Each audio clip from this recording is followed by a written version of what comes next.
O Ministério da Cultura apresenta Os Imigrantes, o Transporte e o Progresso, do autor Luiz Rocha. O Rio Grande do Sul se move lentamente.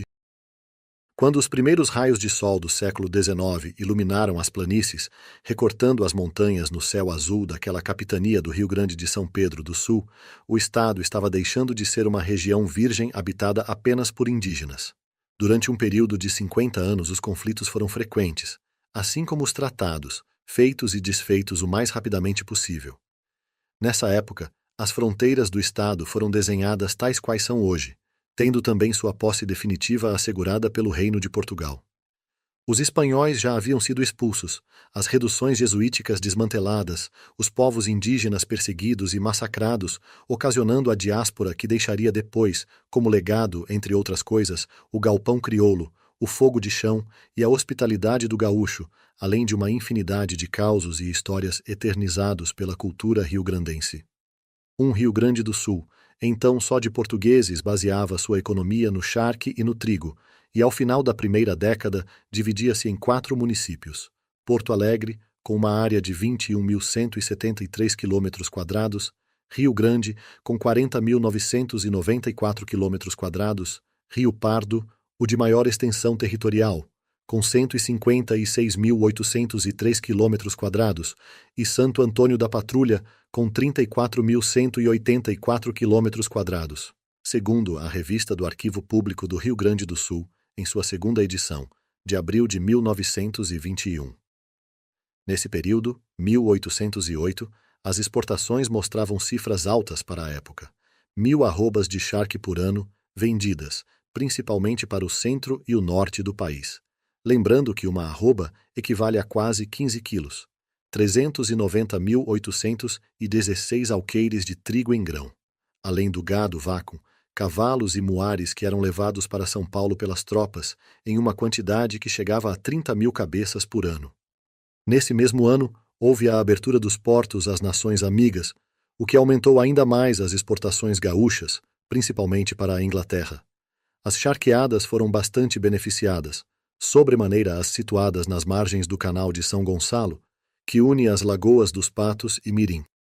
Tudo girava em torno de bois, mulas e cavalos, e pode-se dizer que estes eram até mais valorizados que o conhecimento. Existia uma prosperidade, mesmo que incipiente, mas só em 1820 foram criadas as primeiras escolas públicas, chamadas aulas régias. Este sistema havia surgido no ano de 1759 em Portugal e previa a sistematização do ensino público. Um conjunto de fatores fez com que, no Rio Grande do Sul, o sistema não funcionasse. Para as 5 escolas previstas, apenas 4 professores foram nomeados, em Porto Alegre e Rio Pardo. 1 para o ensino do latim, 1 para a filosofia e 2 para a alfabetização. Fernando Azevedo, em seu livro A Cultura Brasileira, ressalta que os mestres leigos dessas aulas e escolas, que não chegariam a assimilar o espírito da reforma pombalina, mostravam, pelo geral, segundo testemunhos da época, não só uma espessa ignorância das matérias que ensinavam, mas uma ausência absoluta de senso pedagógico.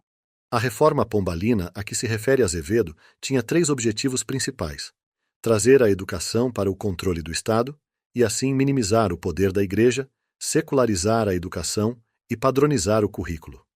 Outros fatores do fracasso foram que as aulas eram isoladas e dispersas, sem nenhum plano sistemático de estudos, e os salários, algumas coisas nunca mudam, que eram terrivelmente baixos. Mesmo assim, aqueles mestres contribuíram com o Rio Grande do Sul e o seu crescimento, pois o mínimo saber já fazia diferença naqueles tempos. Gonçalves Chaves, em Memórias Economo-Políticas, revela que, em 1823, não nos consta que haja mais de 3 homens formados, naturais dessa província, e 4 meninos em Coimbra. A população batia a casa dos 106.000 habitantes naquele ano. Crescimento populacional.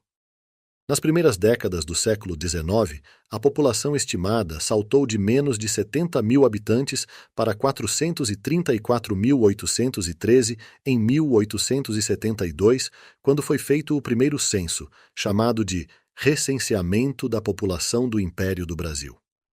As maiores concentrações populacionais ocorriam em Porto Alegre, 43.998, São Leopoldo, 30.860 e Cruz Alta, 30.662. Cerca de 15% da população ainda era escrava e estava localizada no sul do estado, onde se desenvolviam as charqueadas.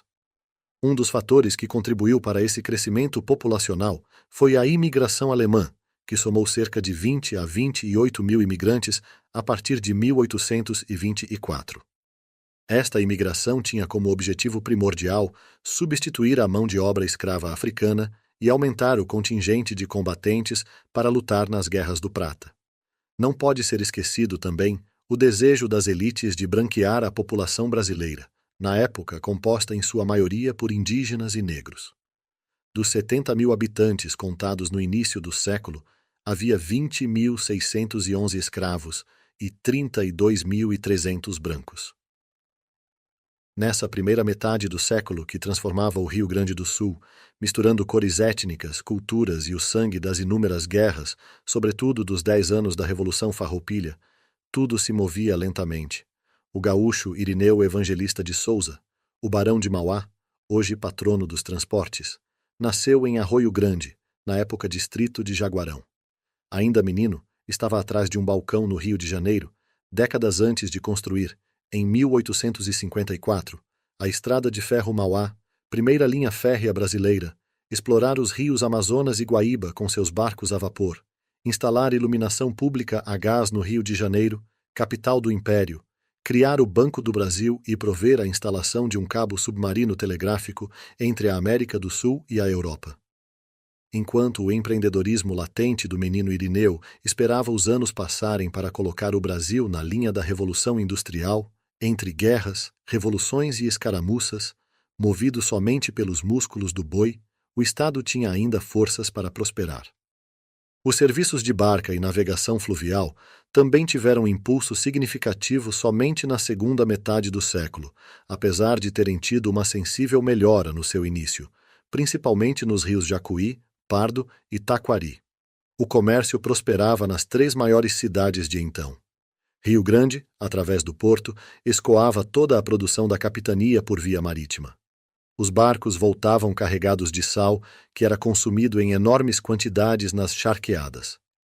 Estas impulsionavam o crescimento de Pelotas e Porto Alegre era o centro administrativo. Ali se concentravam a riqueza e o poder político. Os trens chegariam ao Rio Grande do Sul somente em 1874, num traçado que unia Porto Alegre a São Leopoldo. 2 anos depois, a linha férrea ganharia uma extensão de mais alguns quilômetros, chegando até Novo Hamburgo. Na Serra Gaúcha, somente no raiar do século XX se ouviria, entre vales e montanhas, o grito de um trem no silêncio noturno, como disse depois o poeta Mário Quintana. Então, ao transporte de antanho, sobrava o heroísmo dos tropeiros e dos carreteiros. Os tropeiros. Estes faziam o transporte de tropas há mais de um século, negociavam com os indígenas grandes rebanhos, que eram pagos com colares, facas, fumo e outras mercadorias. Em sua maioria, eram portugueses, espanhóis, mestiços, homens que faziam suas próprias leis e não se apegavam a terra nenhuma. Mesmo assim, muitos deles enriqueceram e se tornaram os primeiros empresários do transporte. Apesar da atividade estar em declínio naquele período, em função do término do ciclo do ouro em Minas Gerais, as tropeadas perdurariam até o século seguinte. As tropas saíam do Rio Grande do Sul nos meses de setembro ou outubro, época em que havia pastos em abundância pelo caminho, graças às chuvas. Próximo a Curitiba faziam uma longa parada onde engordavam o gado. De lá, partiam para Sorocaba, o centro de comércio, onde se realizavam as grandes feiras de animais nos meses de abril e maio. O pintor francês Jean-Baptiste Debris retratou em diversas obras os caminhos das tropas, que consistiam basicamente em estradas de terra com 2 ou 3 metros de largura, percorrendo montanhas e vales sinuosos, cortando a mata, os banhados, capoeiras e campos, atravessando pontes precárias, rios e lagos. As carretas. As carretas também eram usadas amplamente no Rio Grande do Sul desde o século XVIII. Em 1737, quando o brigadeiro José da Silva Paz chegou ao porto da cidade de Rio Grande, trouxe ferramentas e material para a fabricação de carretas, além de 12 reparos para carretas com todos os seus preparos e mais 24 pranchões para a mesma finalidade. Vieram também com ele ferreiros e artífices que foram responsáveis pela construção das primeiras carretas no estado para o exército português. Fora do ambiente militar e do conhecimento europeu, as carretas eram feitas rudimentarmente de madeira maciça. Isto as tornava muito pesadas, e elas castigavam desnecessariamente os bois que as puxavam. Eram usadas até 6 juntas de bois, e as carretas carregadas chegavam a pesar 4.500 quilos. Em seu diário Reminiscências da Campanha de 1827, o capitão alemão engenheiro Antônio Adolfo Frederico de Sevelock escreveu: Todas as passagens de rio são muito difíceis para as carretas desse país, construídas sem critério, desajeitadas, horríveis. É impossível imaginar coisa mais inadequada, mais a contrassenso do que esses veículos. Os passos são profundamente escavados pela passagem dos veículos, as margens são desbarrancadas e o leito cortado por grandes blocos de pedra. Essas colossais carretas são puxadas por 12 ou mais bois, apenas presos pela cabeça, e de nenhum outro modo, por meio de uma espécie de jugo. O relato do capitão Sevelock deixa claro não só a precariedade do equipamento usado, como também as condições dos caminhos na época. A isso somavam-se os perigos de ladrões e bandidos, feras e todo tipo de animais selvagens, que obrigavam os carreteiros, quando acampados, a manter uma fogueira permanentemente acesa durante a noite. Apesar das dificuldades, esse meio de transporte evoluiu bastante e foi responsável pelo progresso do Estado basicamente por todo o século XIX. A imigração alemã. Os primeiros imigrantes alemães chegaram ao Rio Grande do Sul em 1824 e se instalaram na colônia São Leopoldo, às margens do Rio dos Sinos. Eram, em sua maioria, agricultores, artesãos e soldados, oriundos do sudoeste da Alemanha, das regiões de Baden, Württemberg e Hesse. Serviam estes imigrantes perfeitamente aos objetivos do Império: desenvolver o mercado interno e a indústria, ocupar a terra, contrabalançar o poder dos grandes proprietários rurais, substituir a mão de obra escrava e, logicamente, servir aos exércitos que viviam digladiando-se em guerras com os países vizinhos. Em 1845, mais da metade dos imigrantes alemães eram artesãos, da área metalúrgica, do comércio ou da produção têxtil. Isso impulsionou de forma significativa a indústria e o desenvolvimento no estado. Alguns nomes dessa época sobrevivem ainda hoje como marcas consagradas: Adams, Dreher, Gerdau, Mentz, Oderich, Renner, Ritter, entre outros. Carl Seidler, um viajante suíço-alemão, em seu livro 10 anos de Brasil, conta que, em 1827, quando da sua estada na colônia São Leopoldo, o mercado de trabalho era favorecido pelas circunstâncias. O comércio naquele tempo estava extraordinariamente florescente. Constantemente partiam desta cidade para o interior, com destino ao exército, grandes transportes de artigos e víveres, e por isso, nos últimos anos aqui, se haviam estabelecido diversos negociantes europeus, notadamente franceses e ingleses, que faziam grandes negócios.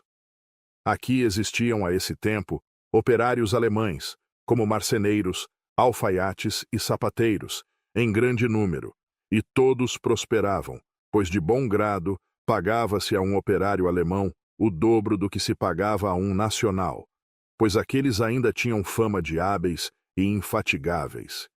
A prosperidade das colônias daria surgimento ao caixeiro viajante, ou Musterritter, no Rio Grande do Sul. Ele viajava a cavalo ou no lombo de mulas, visitando os estabelecimentos do interior. Foi ele o precursor do representante comercial que conhecemos nos dias de hoje.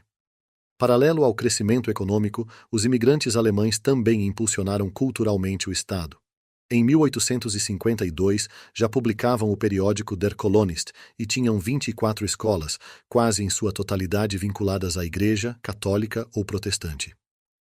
As 5 décadas que separaram a chegada dos imigrantes alemães dos italianos viriam a facilitar a vida dos segundos, conforme conta Júlio Lorenzoni em seu livro Diário de um Imigrante, no capítulo Ano de 1888, Situação Geral da Colônia. Por enquanto, o comércio permanece estacionário, pela falta de vias de comunicação.